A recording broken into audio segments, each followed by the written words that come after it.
all the Brigganza line that side. Bordeaux goes that side. Whatever you do, don't get them mixed up. Nice.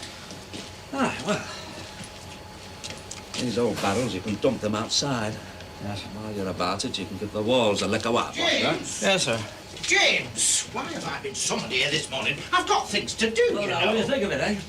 Think of what? A new warehouse for our wine trade. A new way. You can't be serious. I know. Times are bad, but that's why I've got us so cheap. And I shall want you to sign the lease. Is that today's?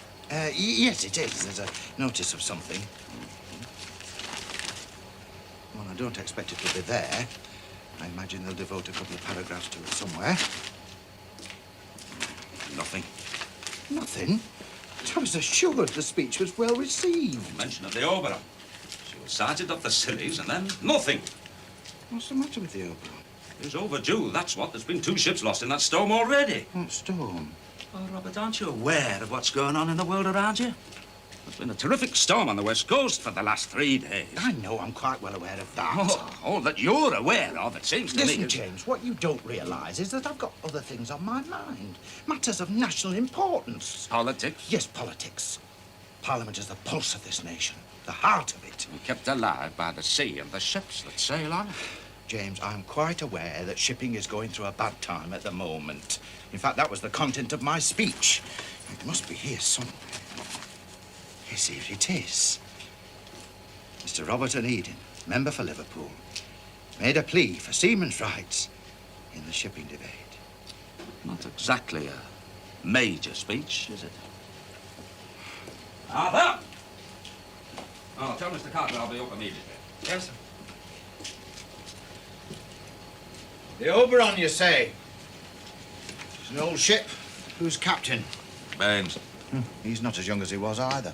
I can quite see why you're worried, James. Poor Baines. Oh, rubbish. It's the cargo that I'm worried about.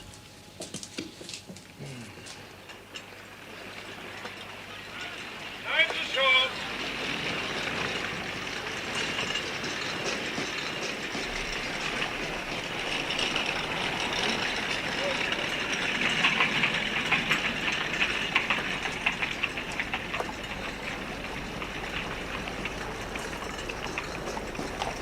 Frazer's have built her. She's just completing her sea trials now. She's all fitted out and ready for sale. When? By the 1st of the month. Could be earlier. Rate £2.10 a ton. Oh, that is the current rate for steamers. What do you propose? Mr. Onedin. Mr. Matthews. Textiles to Boston. Oh, when? By May 20th. Well, you better see my agent on the exchange. I conduct my business where I choose, Onedin. Are you interested?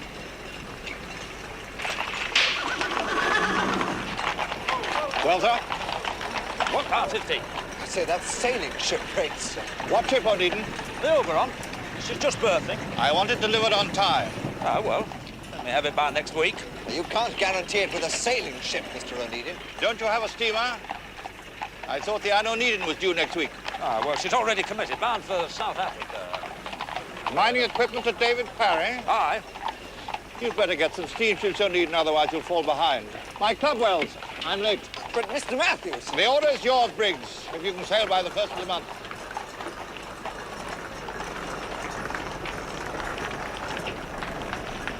Get those hatch covers off! Look lively! Mr. Baines? Coming, sir. Now?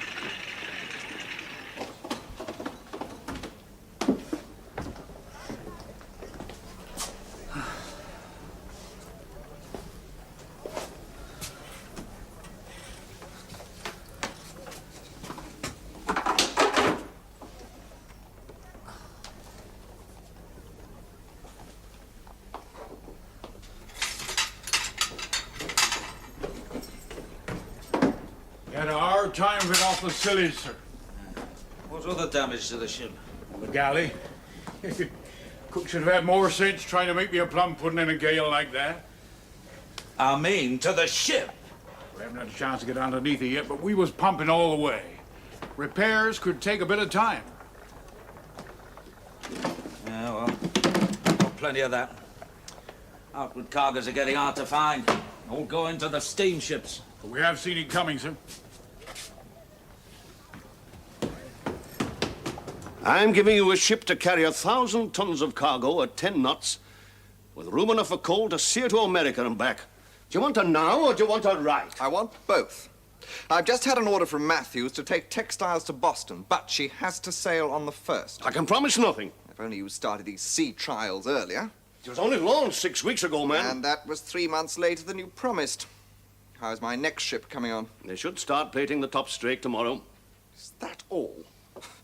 I came to Liverpool because I understood you were the best steamship builder in the country. If I am, it's because I place soundness of construction before speed of delivery. You could do both if you stopped building sailing ships.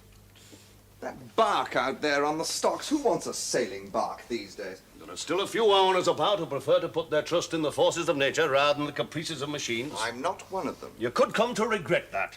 So far, I've only 2 ships. Both steamers. On a nice, safe mail run, the Caledonia will be my 3rd. If she can carry textiles on her maiden voyage for a big shipper like Matthews, I'll be well on my way. I can only promise to do my best. That's not enough. It's all you'll get, lad. Then, henceforth, I shall place my orders with a shipyard that has the same faith in the future as I have. Our own line is largely steamships nowadays. Fraser's has always been in the forefront of steamship development. I'll not stay long in the forefront, Mr. Frazer, if you deliver 6 months late and seek to hedge your bets by keeping half your yard on sailing ships. Morning, Mr. Hallam. Good morning, ma'am. I believe a Mr. Harvey has signed on the Princess Alexandra. Yes, ma'am. Mr. Harvey was working for your brother, for the Anne Onedin line. And now he's working for us, wise man.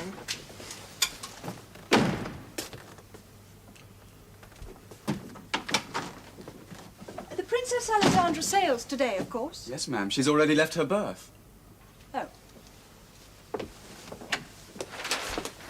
What do you want, Elizabeth? Who was that? You've started coming in here at the same hour every morning. Can't you see I've work to do? Can't you see that whenever I come in, you tend to have less to do by the time I leave? Who was that pretty young man? A ship owner, Henry Briggs. He had the effrontery to suggest I should give up building sailors to devote more time to steamers. For him. So you should. Well, haven't I been telling you for weeks? Stop work on the bark and put everything you've got into steamers. You can't turn carpenters into riveters overnight. No, but you could make a start overnight. The banks would finance you with your reputation. You could double the capacity of the iron yard. Poke your nose into my shipping line affairs if you must, Elizabeth. But you kindly leave the shipyard side to me. The two go together. The Frazer line could do with a new steamship. It ought to be laid down now. This clamour for steamships won't last, believe me. Ask your brother. James? He hasn't ordered any new steamships, has he? Sure he wishes he had now. What do you mean? Something I heard. Poor brother James is in for a shock. No reply. I've had a look at her, sir, and she ought rightly to go into dry dock. Aside from the gale damage, her bottom needs recoppers. She must sail next week with mining equipment for Cape Town. Using the Anne Onedin on that run, sir?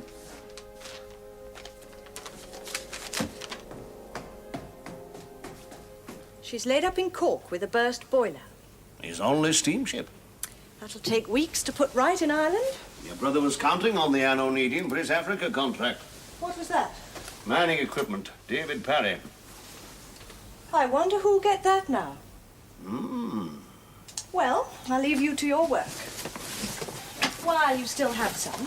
Mr. Parry, you let me have that cargo early next week and she can still get there on time. On a sailing vessel, is it? Well, the Oberon's fast. With Captain Baines in command, why, she can get there with a fortnight to spare. You're the only owner I ever met who can guarantee delivery on a given date just by relying on the wind. Well, maybe I know more about the winds and the abilities of my masters than most. Get yourself another steamboat, Onedin. Don't waste my time. I'll take 6 a ton off the price for every day that she's late. You do want the job, don't you? The Onedin line can compete with steamers any day. And you think there might be other business I could put in your way? Well, you are the agent for a lot of mines. I'll think over your offer, Mr. Onedin. Well, you have until 4 o'clock this afternoon. After that, I shall go looking for other cargoes. I need hardly hurry much on that account. If I have to go by sailing ship, there are plenty lying idle. What? £1.15 a ton and a heavy demurrage charge? You'll not do better than that, Mr. Parry. Oh, dear. Are you exceedingly bitty, Mr. Parry? Mrs. Frazer, what a pleasant surprise. James? Elizabeth. Your wife isn't at home, Mr. Parry, and she offered to help with the sale of work I'm doing on Friday. Am I interrupting important business? Not at all, Mrs. Frazer. Your brother is just leaving. You'll find me on the Oberon. So sorry to hear about the Anne Onedin, James. Do hope you weren't depending on her. 6pence a ton off the rate for every day you're late. That'll work out at, let's see. Around £25 a day. Yeah, well, it's your business. The risk is negligible if I sail on Thursday. Now, Baines has got all the men he can muster doing the repairs. She needs repairs. So when you revictual her, have someone check the inventory, will you? Don't want her sailing ill-equipped on this voyage. Yeah, well, you better see my man about that. I leave all the chandlery business to him these days. Robert, this is important. Look, I've got a train to catch. I'm off to Westminster. Now, where is my watch? Oh, we are supplying 2 of Fraser's steamships. If we can't fit in the Oberon... You deal in Onedin line matters before Fraser's, brother Robert. I'll do no such thing. We're an independent business now, and if it was ever thought that we had favourites... Favours? Yes, favourites. This is family, isn't it? Well, maybe it is. But we cannot afford to offend the steamship lines. If a chandlery business cannot give them the service that they expect, then there's plenty of others that will, soon enough. Oberon sails on Thursday. Yes, and Parliament resumes on Thursday. With all this labour unrest... Just see to it that she's properly stocked and victualled for the voyage to Cape Town. It's time you broaden your horizons, James. Look, there'll be a general election within the next year, you mark my words. Trade unions increase every day. And if there's any more attempts at fomenting strikes as they did last winter, we stand at a watershed.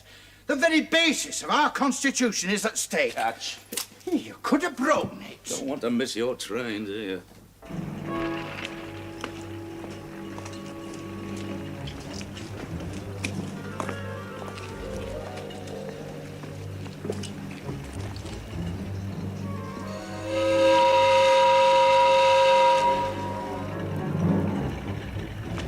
Barnaby. It's a gallant man. John in that. Pays good, sir. I know Captain Baines neither. But you're a seaman, not a coal heaver. Oh, she's a boat, isn't she? For all that.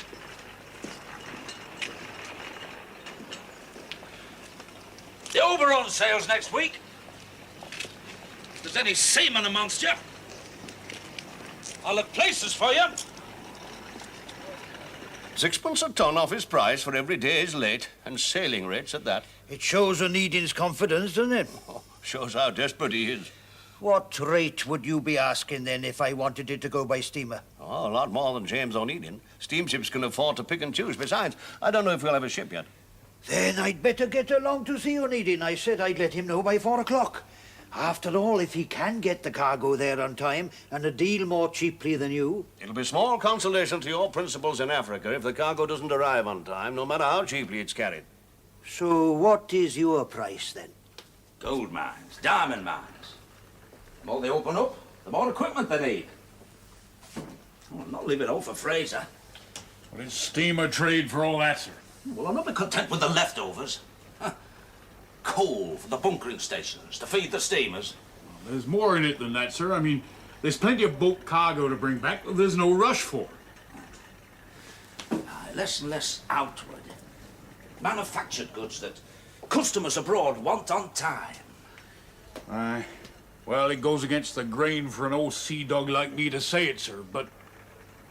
Yeah, but what? I think you ought rightly to buy yourself some steamers. If we do it, and I don't know yet if we'll have a ship, but if we do, we'd want an option on the carriage of any further consignments. For how long? 6 months. Oh, dear, I do seem to be interrupting rather a lot today, don't I? What is it now, Elizabeth? That charming Mr. Briggs is here again. What does he want now? Did you manage to have a word with your wife, Mr. Perry? I did, Mrs. Fraser. She'll consider it an honour to be of help to you on Friday. How kind. Mrs. Fraser called on us this morning about a sale of work. Did she now? Well, yes, she's becoming quite an expert on the selling of work. What shall I tell Mr. Briggs? Tell him to wait, and while you're out there, ask Mr. Hallam in the office if we've a steamer due in the next 3 weeks. Well, there's the Prince Edward. She docks on the 8th. I asked her captain to get me some fans from Hong Kong. So difficult to get the genuine article here. That's how I know when she's due. Mr. Parry wants to know if we can send her to Cape Town with mining equipment. Oh, dear. And Mr. Briggs wants to know if he can charter her from us. Charter her? Come in, Mr. Briggs. Seems as if I've spoken out of turn again, I'm afraid. Charter a ship from us? Daniel Matthews has somehow got word that you can't guarantee the Caledonia by the 1st. How did he hear that? So, unless you can, the least you can do is let me have a ship in its place. Well, unfortunately, the Prince Edward isn't available after all, Mr. Briggs. It seems we've accepted an order for Mr. Parry here to send her to Cape Town at £2.10 a ton freight rate. I would not pay that amount, Mrs. Fraser, if options are required. Oh, well, you can have it after all, Mr. Briggs. I'm so pleased for you. Just a minute, Elizabeth. Have I said something wrong? Well, perhaps my brother James has a steamer. Oh, but the Anne Onedin has broken down, and with steamers so very busy just at the moment. Oh, very well. £2.10 a ton with a 6-month option. Elizabeth, perhaps you'd take Mr. Parry to the Marine Superintendent, have him draw up the contract. Of course. It's very kind of your wife to offer to help on Friday, Mr. Parry. It's an extremely good cause for the seaman's vitals. So, where do I stand, I've lost a chance of getting in with the biggest textile shipper in the north just because you can't supply my new ship on time. Have you any idea, young man, of the engineering that goes into a vessel like that? No, have you? Of course I have. Then why can't you get her working? I shall. In God's good time. I wanted it in my time. Until we can get steel at an acceptable price, there'll always be problems to get sufficient pressure from iron-made boilers without the risk of them blowing up. Don't make excuses, Mr. Frazer. You've had long enough to get it right. You're not my only customer. But I could well turn out to be your most important. Unless I see better progress on my next steamer, the Highlander, I'll cut my losses and leave you with a half-finished ship on your hands. I suppose you don't do it on purpose, do you? Do what? Hold back supplying the industry to keep the Fraser line on top. It's only the shortage of steamers that allowed your daughter-in-law to pull off that little coup just now. If you do not withdraw that slanderous reflection on my integrity as ship builder, Very well. I withdraw, but integrity won't keep you warm in your old age. Leave my premises, Mr. Briggs. I only hope the man you're building that obsolete sailing bark for can pay for it. I don't know many sailing ship owners with money at the moment, do you?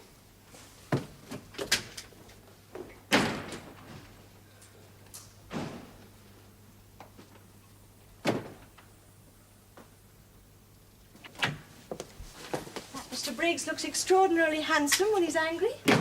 Have you heard any gossip about George Fowey lately? Who's he? The man I'm building that sailing ship for. Never heard of George Fowey. Well, perhaps, yes, I... George Fowey was ordering ships from me before you were born. And how much has he paid on that one? First installment. And the ship half finished? George Fowey's an honest man. He won't let me down. I hope not. You don't want to be left with an unfinished sailing ship on your hands, do you? Or a finished one, come to that. I ought to get out more. Keep my ear to the ground. Go to the club, perhaps. But it's always the same old faces. Same old bunch of cutthroats. It reminds me. Where did you have lunch today, Elizabeth? At Mrs. Moore's, to help with that dreary sailor work I'm supposed to be doing. Why? Was Mrs. Daniel Matthews there? Yes, her husband brought her. He had sherry with us. Well, anything I let slip in front of him was nothing but the truth. I doubt if the Caledonia ever will be ready. Of course she will. I've got skilled engineers working on that boiler problem. Yes, and you could get better ones if you paid for them. As for that attractive young man, Mr. Briggs, I doubt if he needs any encouragement from us as a rival to the Fraser line. Well, don't look so reproving. You've been ruthless enough in your time. And my time's nearly over. Is that it? Well, you've not been in the best of health. I'm not in the scrapyard yet, Elizabeth. Well, then go to the bank. Get them to finance you a new yard. A man who was still in his prime wouldn't hesitate, and certainly not you. Do you realize there's a cargo of textiles for Boston that someone else is going to get just because we can't supply a ship? All right. I'll visit the bank. Expand the yard. Good. Meanwhile, anything the Fraser line can't handle, well, at least let's keep it in the family.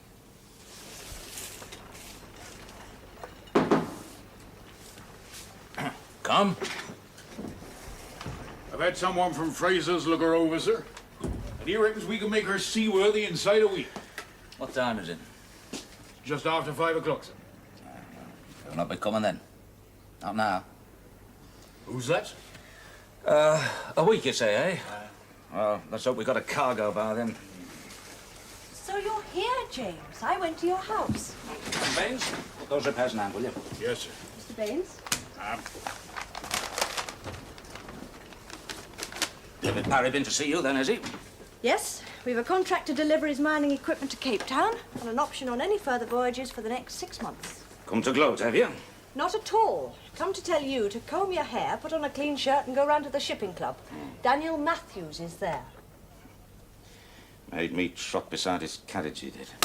I'll see him in hell.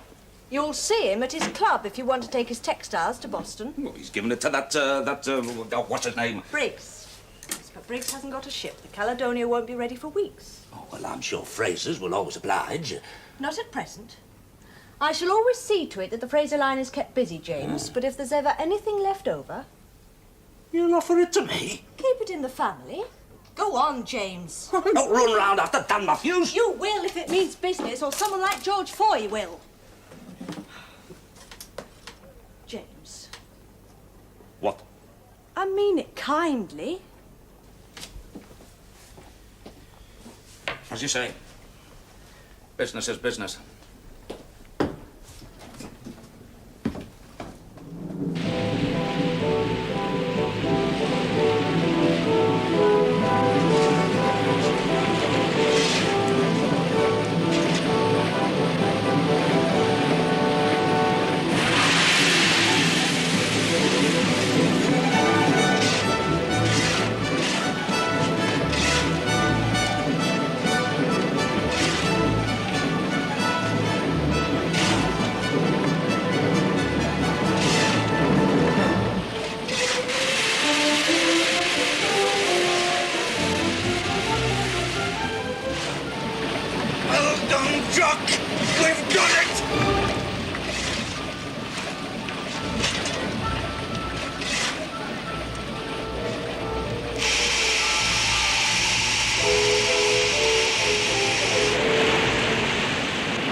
And I want this window enlarged so that we can see right over the new yard.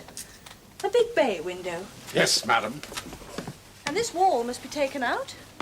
That's a load-bearing wall. Well, that's for you to see, Mr. Debenham. I want this office enlarged. And when the structural alterations are made, I want completely new decorations. These are so old-fashioned.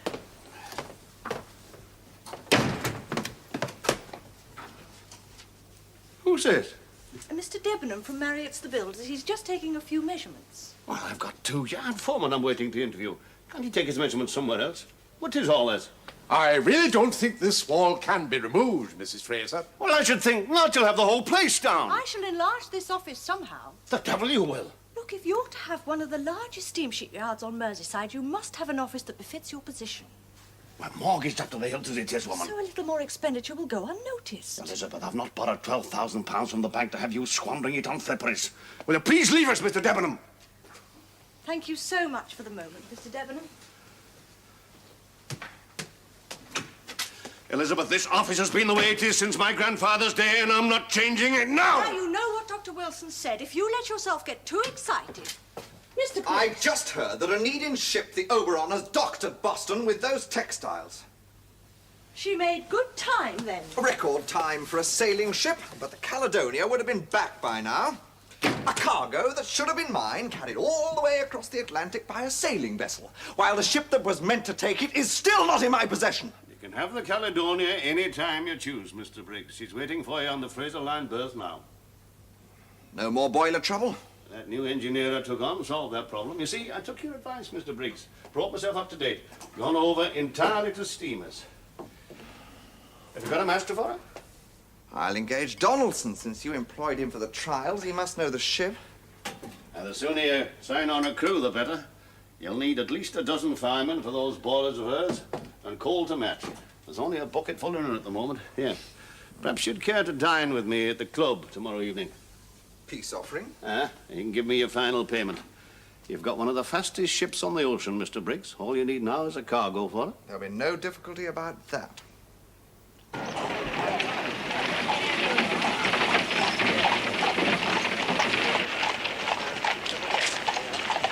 She made Boston in record time, Mr. Matthews.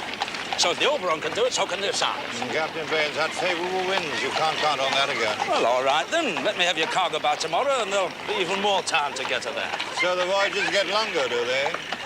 All right, then. The Anne Onedin will be back in service by the end of the month, eh? Mr. Matthews, I've just had delivery of the Caledonia. Tomorrow morning we take on bunkers, and we've already advertised for freight. And what will it cost? A great deal more than Mr. Onedin will charge for his sailing ships, I think. Get in, Briggs. I'll come to see you anyway. Wells?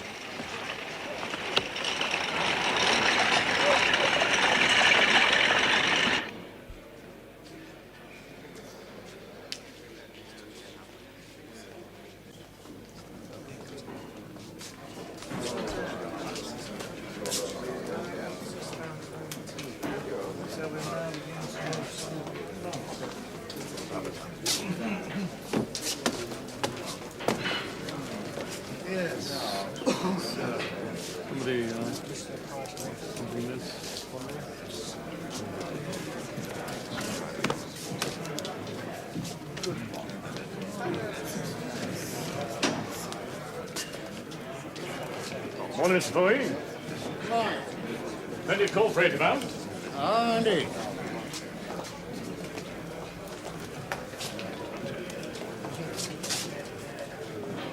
Oh, no, Brittle. I'm not taking it at that price. It could go lower yet. I've spent my life in the tramp business. I've never carried coal at those weights. There's not much else the sailing ships can carry at the moment, Mr. Fowey. And with everyone wanting the trade, How can I recover my losses like this? you might prevent them getting worse. Jack Frazer was building me a barn. He made me one of the biggest men in Liverpool. A fine ship, Brittle. But he's gone over to nothing but the steam cattle. But he must still honour your contract for the bar. If I could pay for it, yeah. Well, Mr. Onedin, there's a telegraph boy looking for you somewhere. A telegram from London.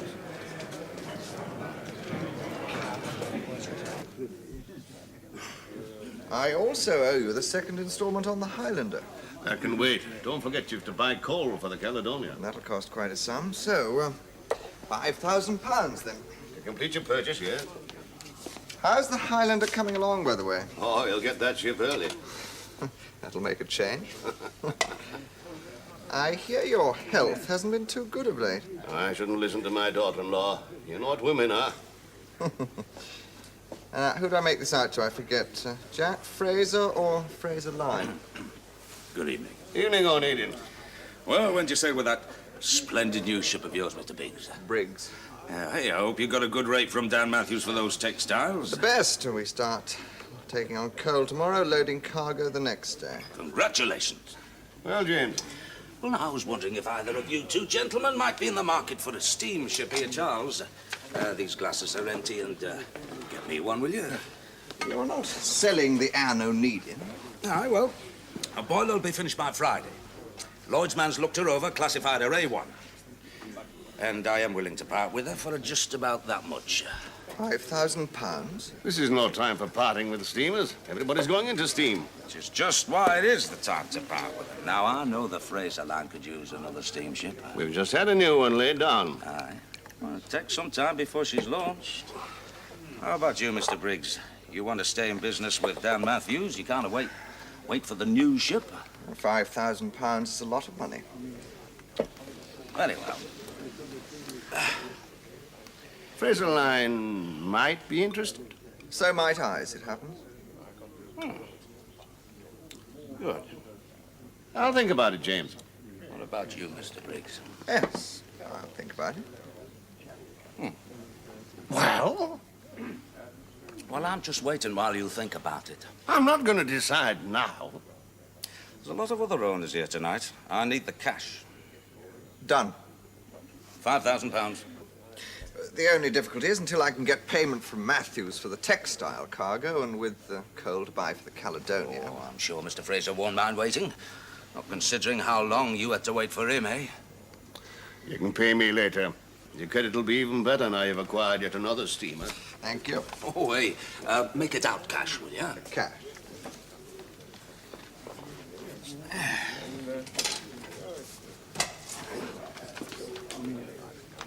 Thank you. Well, this to the Briggs line, eh? Jack. What the devil's Onedin up to now? Up to? Well, now, where will you? Well, did you take that coal, Onedin? No alternative. If you'd refuse... What as you did? Where did your principals get you, eh? 3 idle schooners and a couple of brigs? And a barkentine. Don't you forget her. A fine lady. What do you want for them? Want? £5,000 to buy you out. 5,000? For 3 of the finest schooners that ever sailed the 7 seas? Not to mention a couple of brigs and a barkentine? Each of them's worth almost that much. George, things are only worth what people are willing to pay for them. Nobody wants sailing ships at the moment. Oh, so why do you? £5,000. Oh. Robbery. Briggs, is it? Who's he? He's a coming man. Arrogant, conceited, ambitious, and young. Very young. Oh, his credit's good. I owe Frazer almost this much for that bark he was building me. Now, look, forget about the bark. Buy yourself a farm. Always telling me you've an urge to be a farmer. That bark would have set me up again. George, you've had a long run. Get out while you can. You must be mad to want more sailing ships. Now, look, do you want the cheque or not? I'll send all the papers round to you tomorrow. Well, I'd rather come round with you tonight if it's all the same with you, George. Don't you trust me? Gentlemen, I have the gravest news. The Welsh miners are on strike.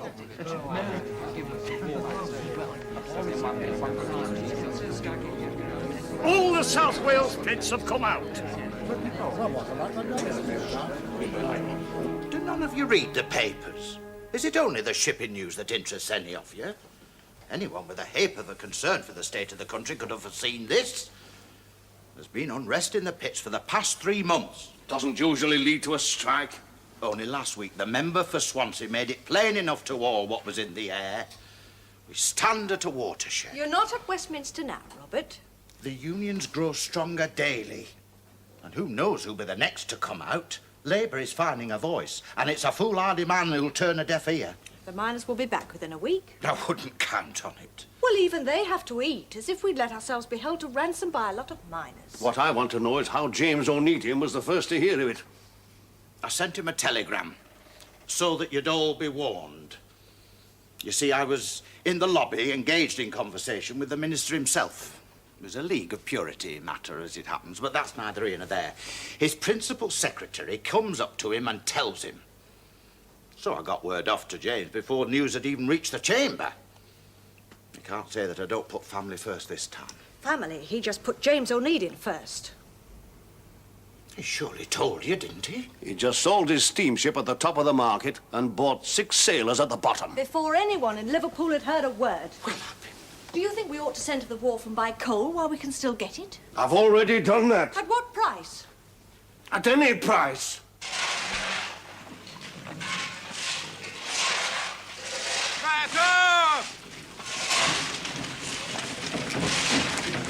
I'm sorry, Mr. Briggs, but first come, first served. I am the first. You got my order last night. I think you'll find us way down on the list now, sir.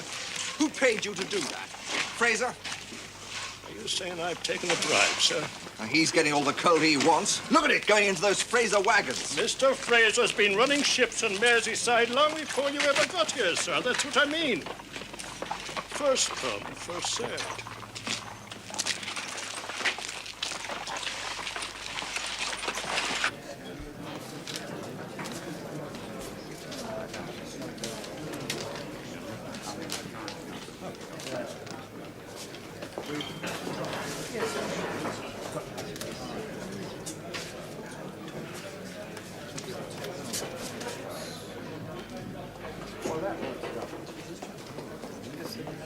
Morning, gentlemen. So what's the price of coal, Whittle? Well, sir. I don't mean for freight. I mean steam coal for fuel. 50 shillings a ton, sir. Nonsense. We don't need Welsh coal that much. No, sir. But this morning, the Lancashire and Cumberland pits have come out too. Mr. Frazer, I can't even get near the coal wharf. They're giving all the coal there is to your ships. Well, we are their oldest customers, and their biggest. There's a contract in my pocket. My new ship, the Caledonia, full of cargo and no coal to fuel her. At least you've still got the contract, sir.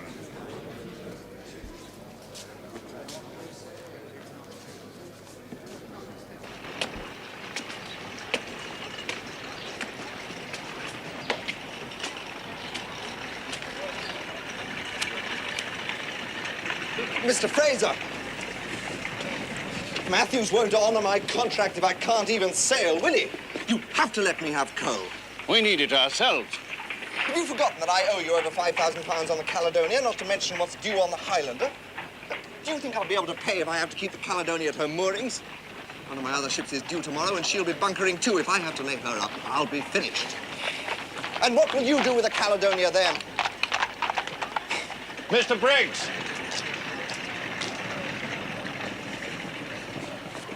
Can the Caledonia sail? Yes, sir. We'll manage it somehow, if you can get me some coal. How much do you need? 1,000 tons.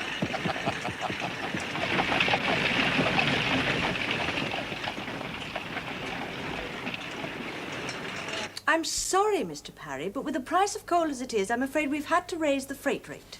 But it was a fixed-price contract, was it not? I think not, if you read it carefully. Subject to renegotiation if coaling costs rise above the level prevailing at time of signature. Or some such words. I never can master the proper legal language. Renegotiation will do, Mrs. Fraser. So what will it cost me now, then? £4 a ton. Indeed. Well, you'll get the same service, guaranteed delivery on time. The Frasers are still getting coal, but at a price. Yes. Oh, dear. Am I interrupting important business? Not at all, Mr. Onedin. Your sister is just leaving. Am I? I'll let you know, Mrs. Fraser. Sorry to hear about the coal. Hope you weren't dependent on it. Sit yourself down, Mr. Onedin. Very good of you it is to come. Would you perhaps like a little refreshment? Yeah, now, the Osiris left Falmouth 3 days ago. I'm expecting her tomorrow. So she can sail for Cape Town the moment that she's loaded. Excellent. Now, I think you told me your rate for conveying this mining equipment was... £2.10 a ton. Oh, less than that, I think. Not now.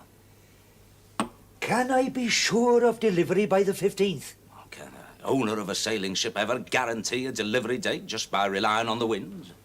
At $1.15 a ton and with a demurrage charge for late delivery, the terms you quoted before... And the terms that you turned down. There was a bit of compensation to be had. But at this price, and if it gets there late... Well, then it'll just be late, won't it? £2.10 a ton. No penalty clause. Look, if I'm wasting your time, Mr. Parry, I don't have too much to spare myself. Very well, £2.10 a ton.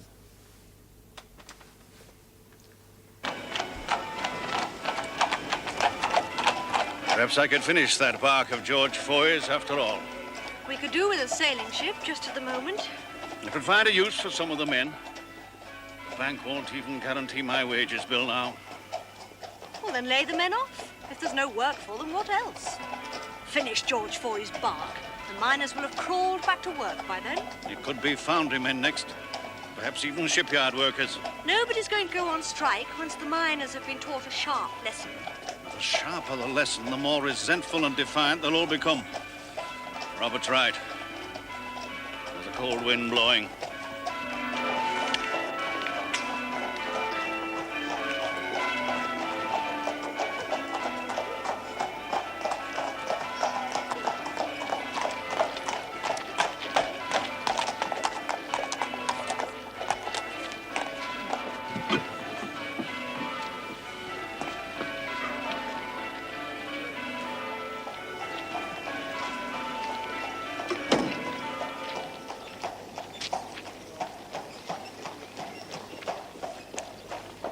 I'd not listened to you. Never have touched us. My shipyard full of unfinished ships. When the strike is over... Some won't be finished even then. The Highlander for one. Oh, come on. Briggs owes me £5,000 altogether. The cost he's bearing on laying up his steamers. He's one that'll never bounce back. So we'll get the Caledonia. Good. Meanwhile, let's see if there's any sailing ships for charter. We'd do better to buy them outright. Hold off the day when the whole shipping world makes an ass of itself. What do you mean? By coming to depend for its very lifeblood on men who never even see the grass, let alone the sea. Sharp lesson. It's us that have learnt it.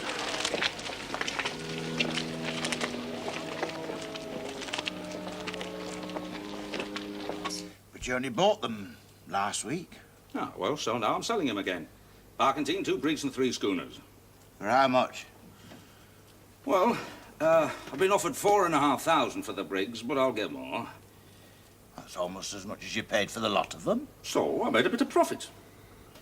I think the 3 schooners will go for about 1,800 each, and I've already disposed of the Barkentine for 2,006. So altogether you've made, let's see... About £8,000 profit. in 1 week. Aye. Question is, what shall I do with the money? Go into steamers. The strike will be over one day, and steamers are going cheap at the moment, I dare say. Well, the Anne Onedin was.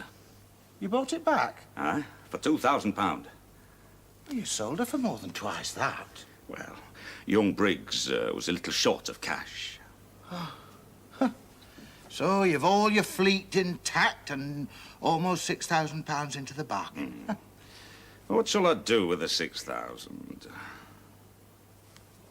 Do you know, James, I can't rightly remember when you last came to me for advice. But you can surely remember when I last came to you for money. Money? Aye. I need another £2,000. To build this? I want 2 of them. Oh, it's only a sketch. Aye, and rough. I've no pretensions to being a draftsman. Well, I doubt if you'd see much change out of £20,000 for one of these. You'll see even less from 16,000, because that's all I'm willing to pay you. Can't be done. Well, you can trim it down within reason. But with the other yards idle, too, I wouldn't go looking for too much profit. Not until the strike's over, and I'm not waiting that long. £16,000. Usual quarter payment in advance. Now, that's on 2 ships. That's £8,000 I can let you have now. Look, if it gets you back in business, you can afford to cut your profit to the bone.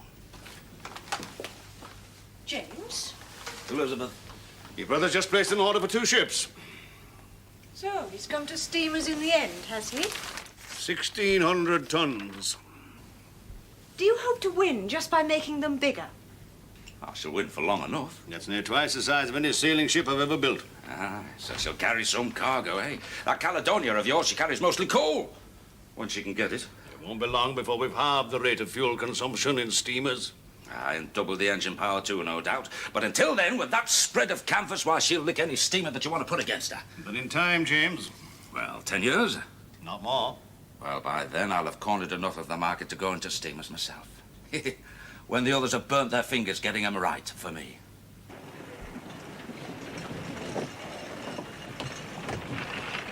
Get some fresh air in your lungs on this voyage, Barnaby. A gallant man deserves more than £3 a month, Mr. Onedin. Maybe. You're not getting it. Or would you rather be a fireman again, eh? With the rest of them down here.